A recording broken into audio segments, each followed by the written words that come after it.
이런 데서 낳는 게 아니라 수혈을 해줘야 되니까, 그죠? 그러니까 우리가 어느 정도로 얘가 떨어졌는지도 이제 수치를 이제 알 수가 있는 거죠. 그래서 이런 차트 같은 거라든지 이제 종이 나오는 거 이런 것들을 보게 되면은 심각도도 알 수 있고 어디에 문제가 있는지도 알 수 있고 정상 수치에 비해서 어느 정도 좀 변화가 있는지 이런 것들을 확실하게 알 수가 있습니다. 그래서 리딩하는 것 자체가 그렇게 어렵지는 않고 다 잘 돼 있어서 여기 나와 있는 항목들이 이제 어떤 거를 의미하는지 영어로 돼 있다 보니까 여러분들이 좀 기본적으로 아셔야 될 필요가 있어요. 물론 항상 말씀드리는 거지만 여러분들이 해야 될 거는 이 피를 잘 뽑아서 튜브에 넣어서 잘 흔들어서 기계를 돌려서 결과를 갖다 수의사한테 갖다 주는 게 여러분의 몫이에요. 그래서 여러분들이 이런 모든 수치에 대해서 알고 있을 필요가 사실은 없습니다. 수의사들이 이것들을 해석을 해갖고 이런 내용들을 토대로 결국은 진단을 하게 되고 진단은 이게 한국이든 미국이든 수의사의 고유 영역이기 때문에 여러분들이 뭐 진단하는 내용에 대해서 뭐 그렇게 심각하게 뭐 수치가 떨어졌으면 뭐를 의미하고 이런 것들에 대해서 크게 고려를 할 필요는 없지만 그래도 기본적인 내용은 여러분들이 알고 있어야 돼요. 그래서 이 세 개는 반드시 알고 있어야 됩니다. 자, 여기 나온 HCT가 빈혈이나 이제 적혈구를 의미하는 거예요. 근데 제가 자꾸 이제 빈혈 이런 거 얘기하면서 PCV를 얘기하는 경우도 있고 HCT를 얘기하는 경우도 있죠. 요거는 값이 살짝 달라요. 고정하게 되면. 그런데 그냥 거의 비슷한 개념이라고 그냥 생각을 해두시면 돼요. 어쨌든 그 HCT 아니면 PCV라고 하면은 이게 빈혈을 나타내는 어떤 적혈구의 수치라고 보시면 됩니다. 그 다음에 WBC는 뭐냐면은 화이트 블러드 셀의 약자예요. 그래서 이거는 백혈구예요. 백혈구. 화이트면은 100이죠. 100. 그래서 이게 백혈구입니다. 자, PLT는 혈소판이라고 보시면 돼요. 그래서 이제 뭐 플레이틀렛이라고 하죠. 그래서 요 세 개 정도는 꼭 알아두셔야 돼요. 이게 적혈구, 백혈구, 혈소판. 자, 우리가 지난 시간에 얘네들이 오르고 내릴 때마다 우리가 예측할 수 있는 게 있다 그랬죠. 자, 적혈구가 보통 적혈구가 이제 높아지게 되면은 뭐 어떤 장이나 이런 데서 어떤 뭐 질병 같은 게 있을 수도 있지만 제일 먼저 의심하는 거는 이제 뭐 탈수 같은 게 있으면 이제 조금씩 올라가요. 근데 사실은 뭐 탈수 때문에 뭐 이렇게 올라가는 것보다는 내려가는 게 얘네들은 중요해요. 왜냐하면 이제 뭐 빈혈 같은 게 중요하니까. 그래서 얘는 이제 보통 내려가는 거에 초점을 맞추게 되는 거고, 요 정도가 정상 수치고, 이 수치가 만약에 적게 나왔으면은 뭐라 그랬죠? 빈혈이라 그랬죠. 그죠? 그래서 빈혈이면은 뭐를 판단해야 된다 그랬죠? 재생성이냐 비재생성이냐. 근데 사실 그것도 보통은 수의사들이 판단하기 때문에 여러분들이 뭐 제가 알려드리긴 했지만 그거에 대해서 너무 심각하게 생각하실 필요는 없어요. 자, 그 다음에 자, 백혈구. 자, 백혈구가 증가하는 거는 뭐라 그랬죠? 백혈구가 증가하는 거 우리 백혈구 때 배웠죠. 감염이 일어나면 증가할 수 있다 그랬고, 그 다음에 스트레스를 받으면 살짝 증가한다 그랬죠. 그죠? 지금은 이제 정상 수치인데 백혈구는 이제 어느 정도 증가했냐에 따라서 얘가 스트레스로 인한 거냐 아니면 염증이나 감염으로 인한 거냐 이런 것들이 조금씩 이제 차이가 나게 됩니다. 그 다음에 백혈구가 감소할 수도 있다 그랬죠. 그죠? 감소하는 경우에는 어떤 감염이 너무 오래 지속돼 갖고 진짜 백혈구가 다 떨어지는 경우가 있죠. 백혈구는 세균이라든지 아니면 외부의 물질과 싸우는 군사 같은 애들이란 말이에요.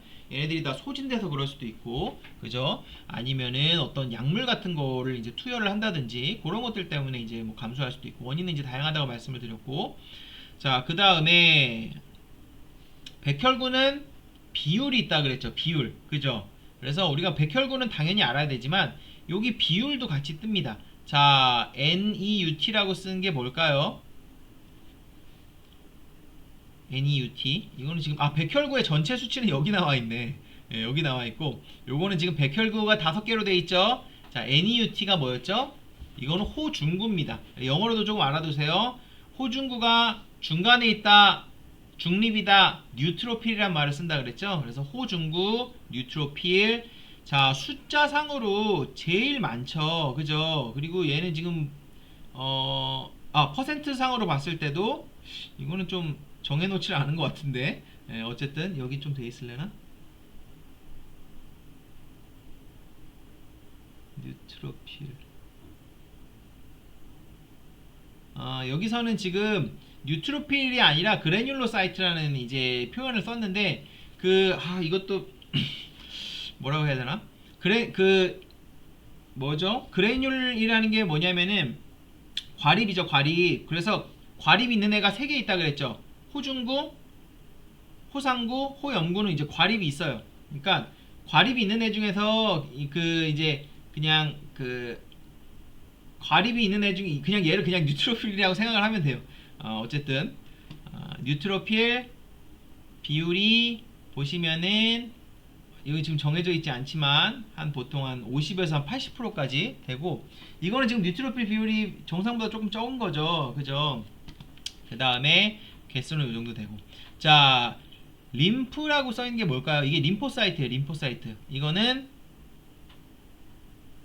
림프구.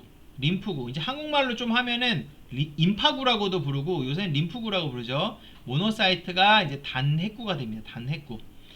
자, 2호가 뭐죠? 2호? 2호는 이오지노필이라고 하면 호산구예요. 산구. 이오진이라는 게 어떤 산성 물질이라 그랬죠? 산성을 좋아하는 호산구. 필이 좋아한다는 뜻이랬고. 자, 어쨌든 그냥 얘가 호중구, 림프구, 단핵구, 호상구 이 정도로 알아두시면 되고, 지금 하나가 빠졌죠? 호염구. 바소필 어디 있죠? 바소필은 제가 보기엔 여기서 그냥 끼워주지도 않아요. 별로 그렇게 중요한 애가 아니라서. 그래서 여기서 지금 이제 그냥 끼워주지도 않아서 빠졌다고 보시면 됩니다. 그렇게 되고, 그래서 이제 백혈구. 자, 얘가 혈소판이라 그랬죠. 그죠? 혈소판 같은 경우는 뭐라 그랬죠? 기계가 정확하게 잘 못 잡는다 그랬죠. 얘 볼까요? 얘는 지금 정상 수치로 잡았는데 기계가 지금 제대로 잡았어요. 기계가 정확하게 못 잡고 가령 정상이 200에서 500 사이인데 40이 나왔다. 그러면 무조건 검사를 해봐야 된다 그랬죠. 도말로. 그래서 클럼핑 때문일 수도 있고 기계 자체의 한계일 수도 있지만 CBC 기계 자체로 못 잡는 경우가 많기 때문에 도말을 통해서 확인해야 되는 경우가 있다. 자, 그래서 다시 한번 봅시다. HCT 적혈구, WBC 백혈구, PLT 혈소판. 이게 감소하면 빈혈, 이게 증가하면은 감염, 아니면은 스트레스. 자, 이게 감소하면 뭐죠? 이건 증가하는 건 큰 의미가 없죠. 이게 감소하면은 이거는 혈액의 응고에 어떤 문제가 있다. 그래서 빈혈이 있다든지 혈액의 응고에 어떤 문제가 있다든지 아니면 심한 감염이 있으면은 수술을 하면 안 되죠. 그래서 수술하기 전에 기본적으로 이런 검사를 해보고 얘를 수술해도 될지 말지 판단을 하는 거죠. 그죠? 자, 방금 이제 설명드린 내용을 제가 다 뒤에 글로 썼었네요.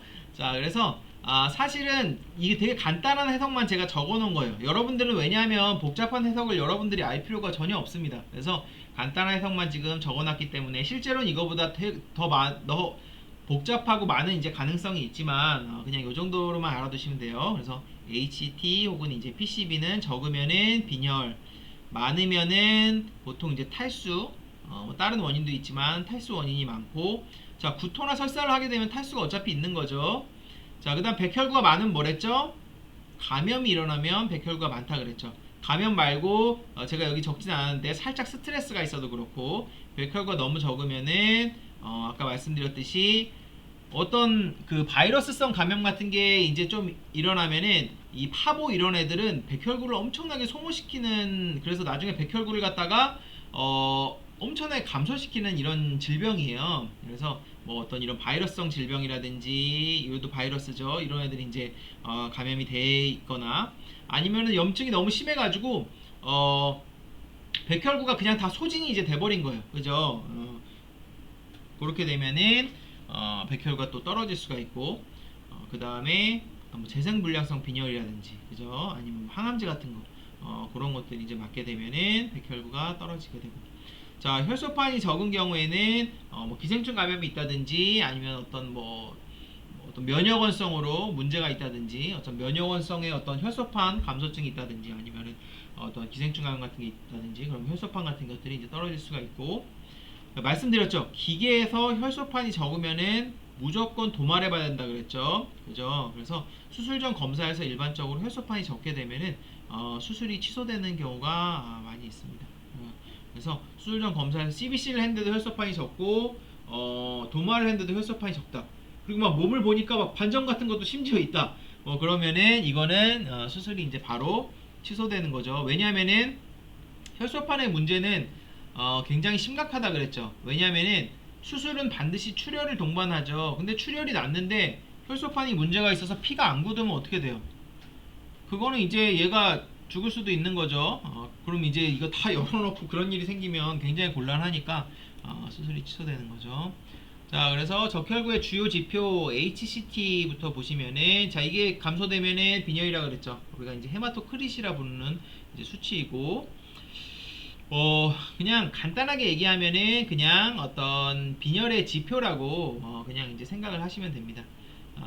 그리고 HCT가 PCV랑 되게 비슷한 개념이라 그랬죠. 그죠? 그래서 그냥 비슷한 개념 정도로 그냥 생각을 하시면 돼요. 이걸 보정하는 막 식도 있고 그렇거든요. PCV는 요 RBC에다 뭐 플라즈마를 이제 더해서 뭐 어쨌든 이런 식으로 된다고 하는데, 플라즈마가 아니고 적혈구랑 저게 아닌가 모르겠네요. 이거 제가 제대로 갖고 온 건지 모르겠는데, 어쨌든 중요한 건 그냥 비슷한 개념이라고 보시면 됩니다. 그래서 뭐 어린 동물을 한다든지 마취할 때는 조금 수치가 낮아질 수도 있고, 흥분하면 확 늘어날 수도 있고, 이런 것들이 조금 다른데, 특히 이제 뭐 우리들이야 이런 거 배우지 않지만 막 말에서는 PCV가 막 바뀌고 이래요. 막 심하게 운동을 한다든지 흥분을 하게 되면은 막 이제 비장이 수축한다거나 이러면서 이런 수치 같은 것들이 확 바뀌기도 합니다. 뭐 어쨌든 뭐 여기서 제가 말씀드리고 싶은 거는 그냥 이 수치가 떨어지면 빈혈 정도라고 여러분들이 생각하시면 돼요. 이런 부분들은 그냥 보통 이제 수의사들이 그냥 아는 개념이라고 생각하시면 되고, 여러분들의 목적은, 이 임상병리의 목적은 테스트를 잘해서 좋은 결과를 갖다 주는 게 목적입니다. 이걸 갖다 해석하는 거 대충 어느 수치인지만 알면 되지, 이걸 갖다 해석하는 거에 여러분들이 막 너무 공부를 할 필요가 없어요. 자, 요거는 그냥 이제 뭐 그냥 참고적으로 알아두세요. 뭐 MCV라는 것도 있고 MCHC라는 것도 있고, 그 MCV라고 하면은 이건 이제 적혈구의 어떤 평균적인 직경이라고 보시면 됩니다. 간단하게 얘기하면 적혈구의 이제 크기예요. 자, 적혈구는 우리가 도말 그때 제가 슬라이드 보여드렸을 때 어땠죠? 지난번에 수업할 때 되게 다 비슷했죠. 그쵸? 근데 대신에 어떤 재생성 빈혈 같은 게 있어서 레티큘로사이트라 그러는 어떤 세망적혈구가 좀 미성숙한 애들이 혈액으로 막 들어왔을 때 그때는 큰 애들도 보이는 거죠. 그죠? 그럼 평균 직경 같은 것들이 올라가겠죠. 그래서 이제 적혈구, 이게 평균 직경이 정상보다, 이게 정상이라고 하면은 이걸 보통 노모사이틱이라 그러고, 더 크면은 마크로, 작으면은 마이크로사이틱이라 그럽니다. 그래서 적혈구라는 게 한 요 정도 되는 사이즈로 굉장히 균일한 크기를 유지해야 되지만, 그때 말씀드렸듯이 어떤 뭐 몸의 변화 같은 거에 의해서 크게 좀 생길 수가 있어요. 그리고 이상적혈구 했을 때 구상적혈구라고 말씀드렸죠. 여기 있는 이거 좀 허연 부분이 사라지면서 크기가 작아지는 경우, IMHA라는 이런 질병 같은 거에 걸리면은 그럴 수 있다 그랬죠. 그 다음에 뭐 아까 말씀드렸듯이 뭐 재생성 빈혈 같은 게 있으면 좀 커질 수도 있고, 그래서 60에서 70, FL 이거를 제가 어떻게 읽는지 잘 모르겠는데 요 정도 수치라고 보시면 되고, 이 단위는 솔직히 한 개도 안 중요해요. 왜냐면은 제가 여기서 말씀드렸듯이 여기 단위가 사실은 다 있거든요. 그냥 정상 수치 대비 높냐 낮냐 정도를 보기 때문에 뭐 이걸 단위를 어떻게 읽냐, 뭐 데시리터냐 뭐 이런 것들을 신경 쓰지 않으셔도 됩니다. 기계에서 뭐 PCB를 바탕으로, 기계에서 이거는 이제 PCB를 바탕으로 자기가 직접 계산해서 나온 수치고, 재생성, 비재생성 빈혈과도 좀 연관이 돼 있다. 아까 말씀드렸듯이 재생성 빈혈이 있으면 크기가 좀 크고, 보니까 혈구가 작은데 이런 애들이 별로 없다. 크기는 노모사이틱으로 정상이다. 그러면은 지금 피가 부족한 상황인데 이런 애들이 안 들어오고 있다는 거죠. 이거는 이제 비재생성 빈혈 같은 것들을 우리가 좀 의심을 할 수가 있죠. 그래서 뭐 철의 부족으로 인한 뭐 어떤 비재생성 빈혈 같은 게 있으면은 특징적으로 보이는 어떤 또 사이즈 같은 것들이 있어요. 그런 것들, 어떤 자, 그 다음에 이제 MCCH라고 있는데, MCHC라고 있는데, mean corpuscle scroll hemoglobin concentration. 네, 말 되게 어렵죠. 그래서 그냥 혈 색소의 양이라고 보시면 됩니다. 자, 색소가 아주 듬뿍 있으면은 색깔이 빨갛겠죠. 색소가 부족하면 이런 식으로 좀 허옇게 되겠죠. 그래서 요것도 마찬가지로 이제 하이포는 적다, 하이퍼는 많다거든요. 여기서도 마크로는 크다, 마이크로는 적다예요. 그래서 노모는 노말, 정상이라는 거죠. 정상에 비해서 사이팅은 이제 세포라는 거죠. 세포가 크고 작다는 의미고, 얘는 이제 크로닉은 어떤 색소 정도라고 보시면 돼요. 그래서 얘가 노말, 정상이다, 적다, 얘는 시비어 하기에 너무 적다. 많으면 색깔이 더 진해지겠죠. 그래서 이것도 마찬가지로 좀 재생성, 비재생성 빈혈과도 조금 연관이 있습니다. 다만 이런 것들은 약간 이게 평균을 재는 거기 때문에 이게 MCV랑 MCHC가 막 높다, 낮다 이런 식으로 나왔다고 해서 함부로 판단하진 않고 이것도 마찬가지로 도마를 보는 편이에요. 자, 뭐 이런 얘기를 제가 했지만 자, 이것만 잘 알아두세요. 그냥 ACT. 자, 그 다음 이제 두 번째는 이제 백혈구죠. 그래서 첫 번째로는 제일 중요한 거는 전체 백혈구의 수치겠죠. 그래서 전체 백혈구가 정상 수치인가, 정상 범위인가, 그 다음에 5개 종류의 백혈구의 비율은 사실은 비율 자체가 중요한 건 아니고 개수 자체가 중요한 거예요. 근데 이제 우리가 비율로 보면 이제 간단하게 따질 수가 있으니까 그렇게 한다고 보시면 되고, 자, 그 다음에 밴드형 적혈구의 비율은, 그래서 기계가 이제 밴드도 잡아요. 밴드 말씀드렸죠. 밴드도 잡는데 좀 이제 부정확한 경우도 있고, 어쨌든 좀 도마를 통해서 좀 보충해갖고 좀 보는 경우가 많고, 자, 그 다음에 이제 백혈구가 만약 늘었다면은 일단은 백혈구가 정상 범위인지 보겠지만 스트레스가 있으면은 백혈구가 늘어날 수 있다 그랬죠. 그래서 제가 미국에서 배울 때는 이 스트레스에 의한 어떤 백혈구의 증가 범위를 백혈구가 2배까지 증가, 정상 수치의 어떤 2배까지 보통 증가를 했다라고 하면은 2배 이하까지는 스트레스로 보고 그 이상은 이제 어떤 염증으로 이제 본다고 사실 그렇게 배웠어요, 교수한테.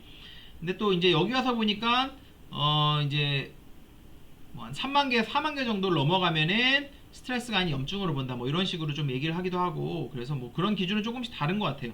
근데 중요한 거는 스트레스를 받았을 때는 살짝 증가하는 수준이라고 보시면 되고, 감염이 일어났을 때는 확 증가한다고 보시면 됩니다. 그래서 스트레스냐 감염이냐 그런 식으로 구분할 수 있는데, 이런 부분이 있어요. 감염의 초기에는 확 증가하지 않죠. 이렇게 쭉 증가하고 있는데 내가 살짝 증가한 것만 보고 이거 스트레스 받아서 그랬나 보다 이렇게 판단할 수도 있다는 거예요. 그래서 사실은 그때는 이제 수의사가 좀 판단을 하는 거죠. 얘가 뭐 증상이 있는가, 아니면은 뭐 다른 뭐 문제가 있는 애인가, 원래 기존에 질병이 있는 애인가, 감염의 가능성이 있는 애인가, 뭐 이런 것들 지속적으로 판단을 하고, 그 다음에 이런 CBC 검사라든지 어떤 혈액 검사 같은 것들은 항상 추세를 봐요. 추세. 당장의 검사 결과도 중요하지만 얘가 늘어나냐 줄어드냐 이런 추세를 보거든요. 가령 빈혈 같은 게 있잖아요. 그러면은 처음에 빈혈이 좀 심하지 않았어. 근데 빈혈이 진행되는 단계일 수도 있거든요. 다음 주에 검사를 또 해봅니다. 그래서 빈혈이 좋아졌는지 나빠졌는지 이런 추세를 봐요. 그래서 백혈구도 이제 마찬가지. 그래서 우리가 스트레스라고 생각을 할지라도 염증이나 감염일 수도 있기 때문에 추세를 보는 거고,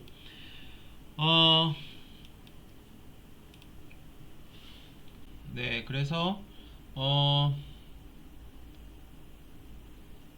여기 이제 보시면은 이제 각각 어떤 그 레퍼런스 이제 범위라고 하죠. 정상치가 나와 있고, 이건 지난번에 한번 보여드렸죠. 그래서 사실은 이 정상치라는 거는 이제 뭐 비율을 자꾸 말씀드렸지만 절대적인 수치로 원래 따지는 겁니다. 그래서 비율보다 이제 수치로 이제 하게 되고, 백혈구 전체 수치가 있으면은 이게 뭐냐면 세그멘티드라는 게 분엽됐다는 거예요. 분엽이 된 뉴트로필 호중구니까 정상 호중구를 얘기하는 거고, 이게 이제 밴드형 뉴트로필이라 그랬죠. 그래서 밴드형 뉴트로필이 많은 거를 뭐라 그랬죠? 어떤 이제 심한 감염이 일어나면은 밴드형 뉴트로필이 많아지고, 그런 거를 갖다가 핵 좌방 이동이라 그랬죠. 레프트 시프트. 그래서 이제 밴드로 된 게 심지어 분엽된 것보다 많아지면은 그런 경우에는 동물이 죽을 확률이 굉장히 높다 그랬죠. 아니면 이제 어떤 그 수치가 굉장히 적은데, 안 그래도 백혈구가 적은데 또 이제 밴드가 많아도 또 문제가 될 수 있고, 그 다음에 여기 이제 임파구가 그 호중구 다음으로 이제 비율이 높죠. 그 다음에 단핵구, 그 다음에 호상구, 그 다음에 호영구. 그래서 인파구나 뭐 이런 애들은 또 어떤 또 나이 같은 거에 따라서 좀 달라지는 경우도 있어요. 그러니까 비율 자체가 그렇게 되는 경우도 있고. 그 이제 아까 말씀드릴 때 이 류코그램이라는 게 뭐냐면은 그 어떤 백혈구의 패턴이에요. 패턴 보시면은 백혈구는 5개가 있단 말이에요. 5종류가. 그럼 얘네들이 어떤 거 줄어들고 어떤 거 늘어나고 뭐 비율이 달라지고 이런 어떤 패턴 같은 게 있거든요. 류코가 이제 백혈구를 의미한다고 보시면 돼요. 그래서 백혈구가 줄어들면은 류코페니아 뭐 이런 식으로 부르기도 하거든요. 그래서 류코그램이라고 하면은 백혈구의 어떤 패턴이라고 보시면 되는데 아까 그 스트레스를 받게 되면은 그 백혈구가 증가할 수 있다 그랬죠? 그거는 그 백혈구 중에 많은 호중구가 증가가 되면서 그렇게 됩니다. 고양 같은 경우는 스트레스를 받으면은 호중구가 증가되고 전체적인 백혈구도 증가가 돼요. 고양이는 예민하다고 그랬고, 그래서 스트레스가 일어났을 때 제가 아까 호중구가 뭐 미국에서 배울 때는 뭐 2배 이하로까지 증가 안 하면 그건 스트레스로 친다 뭐 이런 얘기 했잖아요. 그래서 호중구뿐만 아니라 다른 백혈구의 어떤 패턴들도 조금 유사한 양식을 보여요. 그래서 보통은 호중구가 늘어나면서 임파구가 이제 줄어들고 그 다음에 뭐 호상구도 좀 줄어드는 이런 좀 그 이제 경향을 보입니다. 반대로 이제 그 단핵구는 좀 늘어나는 편인데 뭐 이거는 티가 좀 뭐 안 나는 경우가 많아요. 그리고 그래서 그런 걸 갖다가 이런 패턴으로 백혈구들이 증가하거나 감소하는 패턴을 우리가 스트레스 류코그램이라고 봐요. 그래서 이런 패턴이 보이면서 어떤 동시에 아까 말씀드렸듯이 뭐 전체 백혈구 수라든지 호중과 너무 이제 심하게 증가되지 않았으면은 얘는 스트레스 때문에 그런 거다, 염증이 있어서 그런 게 아니고 이런 식으로 이제 판단을 합니다. 근데 이제 뉴트로필이 올라가는 거는 공통적인 현상인데 스트레스 받았을 때 얘네들은 꼭 이렇게 안 되는 경우도 있어요. 아까 말씀드렸듯이 특히 뭐 호상구 같은 경우는 수가 되게 적은 편이기 때문에 뭐 실제로 뭐 좀 원래 안 나오는 경우도 있거든요. 정상인데도. 그래서 꼭 이 패턴대로 따라가는 것은 아니지만 어쨌든 말씀드렸듯이 스트레스 받으면 기본적으로 호중구가 증가를 하고 그 증가되는 어떤 범위에 따라서 우리가 이게 스트레스 문제인지 아니면은 염증이나 감염의 문제인지 알 수가 있습니다. 그래서 지금 말씀드렸듯이 호중구가 증가했는데 어떤 증가폭이 크지 않거나 또 별다른 이상 소견이 없으면 스트레스로 간주한다. 그래서 이 수치를 보고 바로 진단을 할 수 있는 게 아니라 이제 수의사의 입장에서는 어떤 증상 같은 것도 보고 우리가 병력이라 그러죠. 히스토리 같은 거. 뭐 얼마 전에 얘가 뭐 수술을 했어요. 뭐 이런 거부터 시작해 갖고 그 다음에 뭐 어떤 증상을 보여요. 그 다음에 뭐 다른 어떤 증상이나 질병 같은 거 있는지 그런 거 이제 종합적으로 따져서 이제 어떤 판단을 하게 되는 거죠. 그리고 그냥 얘 그럼 스트레스다라고 또 따질 수는 없는 게 또 이렇게 했다가 증상이 이제 안 좋아진다든지 또 다시 검사를 해보니까 백혈구가 아까 말씀드렸듯이 증가되는 추세에 있다든지 뭐 그런 식으로 되면은 또 얘기가 다를 수 있죠. 그래서 이런 것들은 다양한 어떤 병력이라든지 문진이라든지 그 다음 신체 검사 그리고 이런 검사와 더불어서 뭐 다양한 또 추가적인 검사를 통해서 수의사가 이제 종합적으로 판단하는 부분이라고 생각하시면 됩니다. 스트레스 류코그램은 그래서 호중구 말고 보통은 림프구랑 호상구의 감소를 동반합니다. 이거 시험에 되게 많이 나와요. 막 국가고시도 그렇고 스트레스 류코그램의 패턴은 그러면은 림프구랑 호상구는 감소하고 호중구랑 이제 단핵구는 증가하고 뭐 이런 식으로 된다라고는 하는데 반드시 이런 패턴으로 가는 것은 아닙니다. 자, 인플라메이토리 류코그램은 뭐냐면은 아까 말씀드렸듯이 그 백혈구가 증가되는 거는 뭐 스트레스 때문에 그럴 수도 있지만 기본적으로는 염증이 있어서 그런 거예요. 그죠? 염증은 몸의 어떤 염증일 수도 있고 내부의 염증일 수도 있고 어떤 감염에 대한 염증일 수도 있죠. 어쨌든 개가 뭐 4만 개 이상, 고양이 3만 개 이상 넘어가면 스트레스의 수준이 아니라 이거는 이제 염증이 있어서 몸에 진짜로 이상이 있어서 그런 거죠. 다만 아까 말씀드렸듯이 개수에 대한 판단이라든지 뭐 2배를 넘어가면 그렇게 판단한다. 그 다음 2배를 넘어가면서 이것도 뭐 밴드 뉴트로필은 어디까지 증가한다 이런 것까지 따지거든요. 그래서 그런 개수 판단은 수의사마다 다를 수가 있고 그리고 여러분들이 신경 쓸 일이 아닙니다. 이거는 그리고 이거는 뭐 수의사가 진단을 할 때 걱정을 할 일이고 이거는 뭐 수의사가 어떻게 판단을 하든 이거는 여러분들은 결과를 그냥 갖다 주면은 해석은 수의사가 해서 진단을 하는 거라고 보시면 돼요.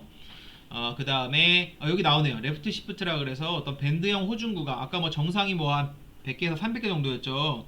근데 뭐 600개이기도 하고 그러니까 몇 개였죠? 여기는 한 300개 정도 나오는데 600개 정도로 잡기도 하고 어쨌든 이게 뭐 한 1000개 이상 나왔다. 그러니까 이게 어떤 수치가 이게 수치가 증가된다는 게 또 무슨 얘기죠? 백혈구가 호중구가 그만큼 정상적인 분엽된 호중구가 분화가 끝난 호중구가 어디선가 소모가 되고 있다는 거죠. 뭐 호중구가 소모될 일이 뭐가 있어요? 자꾸 외부에서 적이 들어오니까 그거랑 싸우기 위해서 소모되는 거거든요. 그래서 이제 그런 소모되는 것들이 있으면 당연히 밴드형이 늘어나는 거죠. 그럼 그것도 이제 어떤 염증에 대한 증거가 될 수 있는 거죠.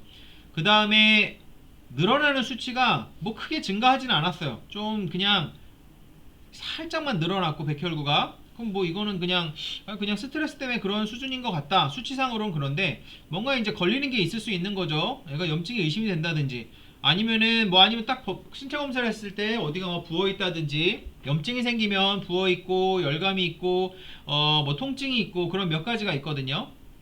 그런 게 있다든지